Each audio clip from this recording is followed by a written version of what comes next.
இயேசுவின் நாமத்தினாலே உங்கள் எல்லாரையும் மனமாற வாழ்த்தி வரவேற்கிறேன். இந்த கால வேளையிலும் கர்த்தருடைய ஆவியானவர் மத்தியில் இடைப்படுவாராக. இந்த புதிய நாள் விசேஷமாக உயிர்த்தெழுந்த நாளாக உலகமெங்கும் கொண்டாடி கொண்டிருக்கிற நாள், ஈஸ்டர் பண்டிகை என்று சொல்லுகிற இயேசு உயிரோடு வந்த நாள்.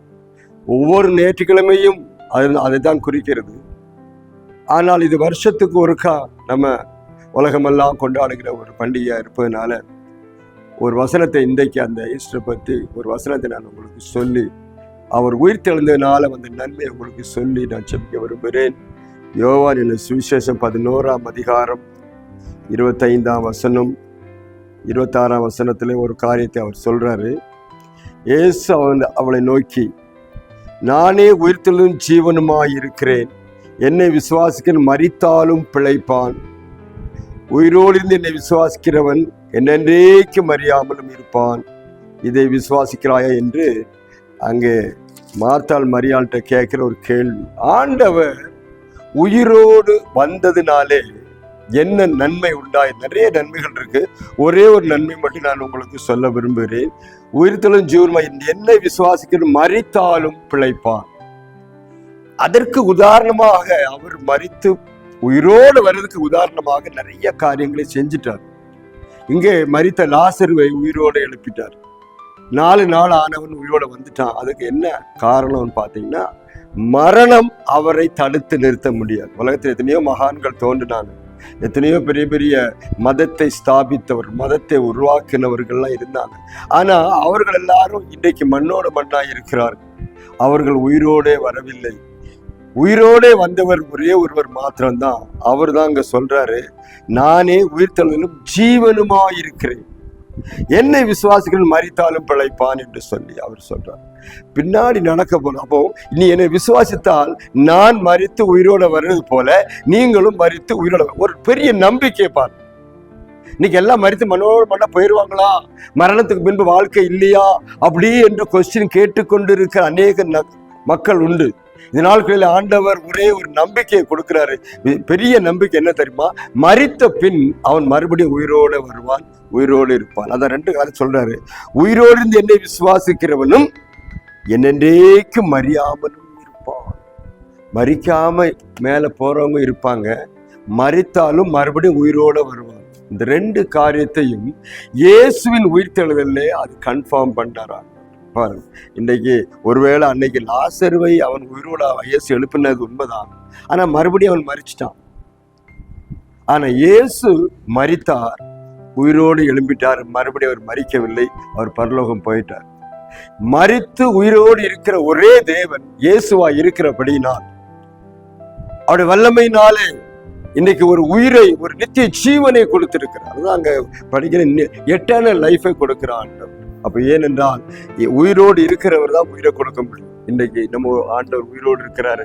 அந்த ஆண்டவரை நம்ம நோக்கி பார்த்தோம்னா நாமும் உயிரோடு இருப்போம். ஒருவேளை மரிக்காமல் இருந்தால், மரிக்காமலே பரலோகத்துக்கு போவோம். 2 காரியம் நடக்குது. அந்த 2 காரியத்தை அவர் சொல்றாரு. மரித்தா மறுபடியும் உயிரோட வருவான் நித்திய ஜீவனுக்காக.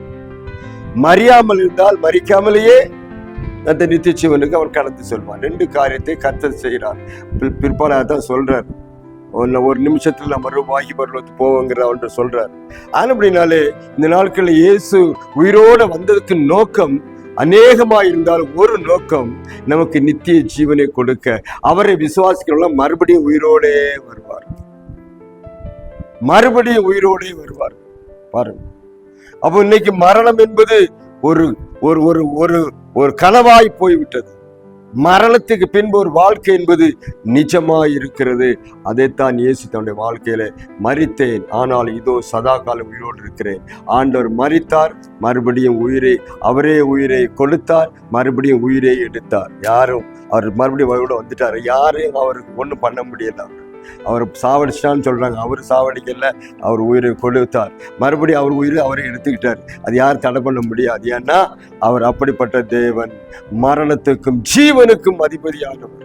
அவர்தான் எல்லாவற்றுக்கும் எல்லாம். அவரை விசுவாசித்தால் நடக்கும். இன்றைக்கும் உயிர்த்தெழுந்த இயேசு நமக்கு செய்கிற முதல் அநேக நன்மைகள்ல ஒரு நன்மை நித்திய ஜீவனை கொடுப்பது, மறுபடியும் நம்மை உயிரோடு எழுந்து நிறுத்த வைப்பது, மறுபடியும் உயிரோடு எழுப்பி நமக்கு பிரதிபலனை கொடுக்க வைப்பது, மறுபடியும் உயிரோடு எழுப்பி நமக்கு வேண்டிய ரிவார்டு அவார்டெல்லாம் கர்த்தர் கொடுக்க அவர் மறுபடியும் உயிரோடு எழுந்து வந்தார். இன்றைக்கு அவரை விசுவாசிகள் அந்த காரியம் நடக்கும் என்பதில் எந்த சந்தேகமும் இல்லை.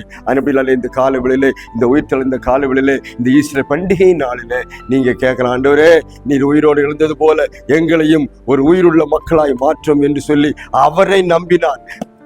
அங்கே சொல்லப்பட்டிருக்கு, யாருக்கு சொல்லப்பட்டிருக்குன்னா மார்த்தாளுக்கு மரியாளுக்கு சொல்றாரு. பாருங்க, அவங்களோட வருவான் எனக்கு தெரியும், அவன் சகர் உயிர்த்தெழுந்திருப்பான், பாருங்க உயிர்த்தெழுந்திருப்பான் தெரியும், கடைசி நாட்களில் வருவான் தெரியும். ஆனா அன்றைக்கே செய்த உயிர் எழுப்பினாரு. இன்றைக்கு இயேசு விசுவாசிக்க நீங்கள் மரிக்க மாட்டீர்கள், உயிரோடு எழும்புற நம்பிக்கையும் அந்த விசுவாசத்தையும் கர்த்தர் கொடுத்திருக்கிறார். அதனாலதான் பவுல் அடிச்சு பேசுறார். என்ன பேசுறேன்னா, ஆண்டவர் உயிரோடு வந்ததுனால நமக்கு ஒரு உயிர்த்தெழுதல் உண்டு. சோத்திரம். அப்படியே மண்ணோட மண்ணா போயிட மாட்டேன். அதே நினைக்கிறாங்க செத்தா மண்ணோட மண்ணா போயிடும். அப்படிலாம் கிடையாது. சரீரம் தான் மண்ணோட மண்ணா போகும். இந்த சரீரம் மண்ணிலிருந்து எடுக்கப்பட்ட அப்படின்னாலே அது மண்ணுக்கு திரும்பும். ஆனால் நமக்குள்ள இருக்கிற ஆவி ஆத்மா அவர் கொடுத்த தீபமா இருக்கிறது. அவர் கொடுத்த ஆவி அவரை தேடிதான் போகும். அதுக்கு மரணம் இல்லை. அதனால சொல்லப்படுறது நமக்கு நித்திய ஜீவனை கொடுக்கும்படி அவர் உயிரோடு வந்தால் நாமும் உயிரோடே வருவோம் என்ற நம்பிக்கையை இந்த நாளில் சொல்லி ஒப்பு கொடுங்க. கர்த்தர் உங்களை உயிரோடே என்ன செய்வார், நிறுத்தும்படி. அவர் உயிரோடு மரித்தால் மறுபடியும் உயிர்த்தலை வைப்பார். இயேசு உயிரோட வந்தார். 3 நாள் பூமியின் வயிற்றில் இருந்து மறுபடியும் உயிரோட வந்தது போல நம்மையும் அந்த நாட்கள் வரும்போது உயிரோடு எழுப்பி நித்திய ஜீவனை கொடுக்க அவர் வல்லமுள்ள தேவனா இருக்கு. அவரை நம்புவோமா? அவரை விசுவாசிப்பீங்களா? அவரை நோக்கி பார்ப்பீங்களா?